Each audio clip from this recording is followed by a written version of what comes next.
Selamat pagi rakan-rakan. Lama tak jumpa. Dah dekat 2 bulan lebih.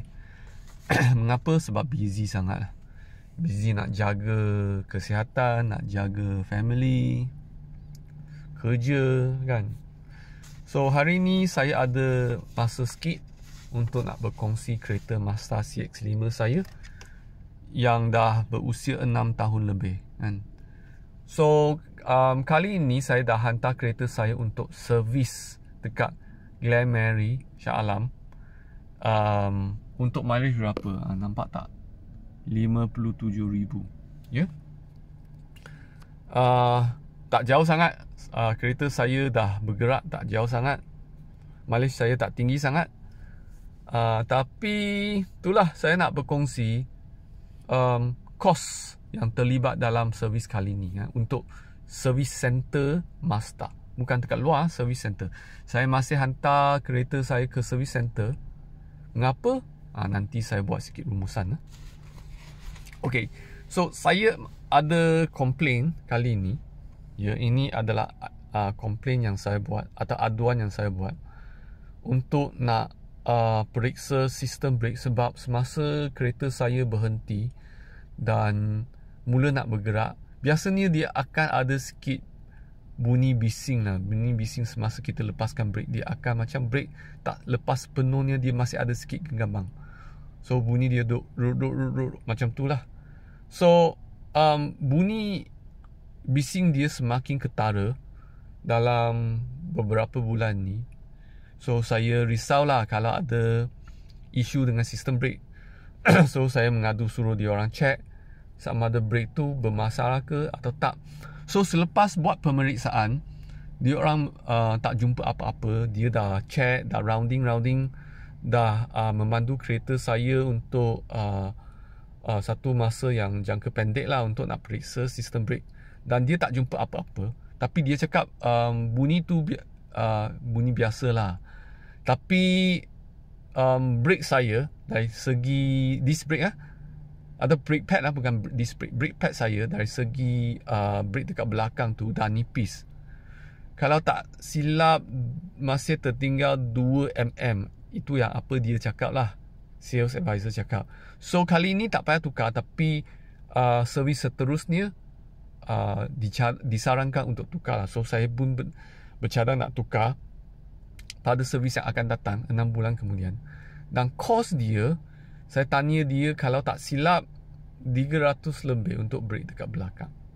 Okay, untuk saya, adakah dia mahal sangat? Taklah, mungkin tak kot. Okay, belting condition ini biasa.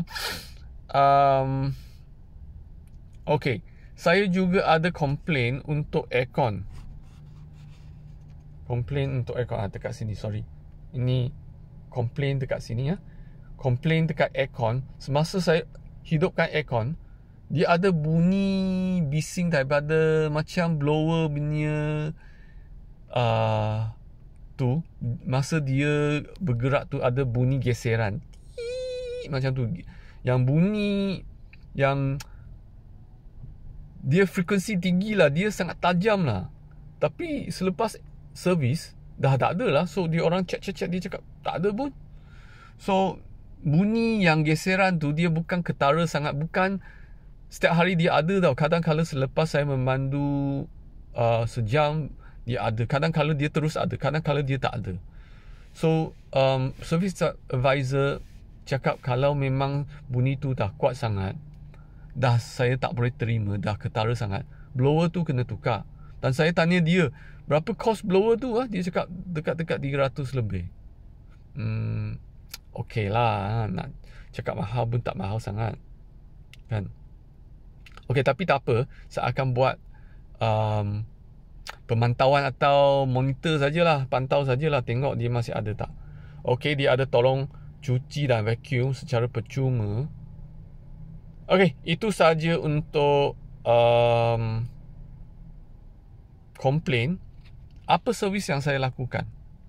Servis biasa tu adalah dia check semua benda tu RM82. Okay, tukar oil filter dia ada 15% discount. Mengapa ada 15% discount? Sebab masa tu saya ambil package untuk 3 tahun. Saya akan dapat diskaun untuk bahan-bahan ganti kan. So itulah, daripada RM42 diskaun, saya hanya bayar RM36.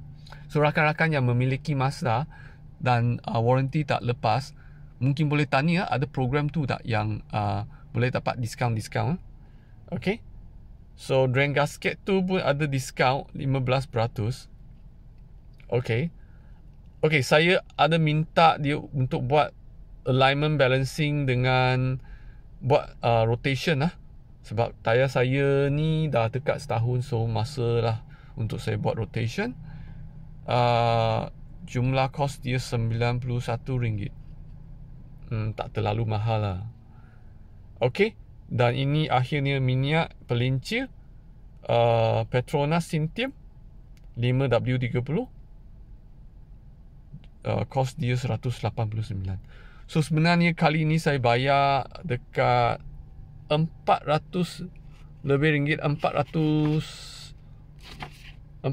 lebih lah, kalau tak silap. So itulah. So inilah kos untuk nak servis Mazda CX-5 dekat service center. Nak cakap mahal sangat, saya rasa lebih murah daripada Nissan Almera saya yang jauh lebih murah berbanding kereta ni. So Nissan punya servis I memang tak suka. Dia tak dapat selesaikan masalah untuk limina saya yang bunyi bising tu. Saya komplain 2-3 kali, dia tak dapat selesaikan masalah saya. So saya memang tak suka sangat dengan Nissan punya servis. Dan juga kos dia sangat mahal. Tapi untuk Mazda okey saja. Untuk saya lah, dia lebih murah daripada Nissan. Saya pun tak pastilah. Okay. Ada isu lain tak untuk kereta saya? Setakat ini dah tak ada lah. Hanya yang isu brake tu. Selepas dia check brake tu, mungkin dia ada buat sikit pembersihan.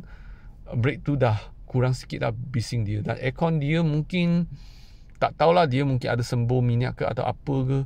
So bunyi bising tu dah ada. Tapi saya akan buat pemantauan, monitor, tengok masih ada isu tak. Okey, itu saja. Kalau rakan-rakan tanya saya adakah berbaloi nak dapatkan kereta ni sebagai second, saya rasa berbaloi lah, boleh lah. Sebab memang best pemanduan dia kan, memang best driving experience dia. So berbaloi nak dapat sebagai kereta first, itu rakan-rakan kena tengok lah. Sebab harga CX-5 sekarang pun tak murah sangat lah. Dah, I think melebihi, kalau tak silap melebihi 140 lebih. So ada banyak option lah untuk rakan-rakan kan. Okay, itu saja. Bye rakan-rakan.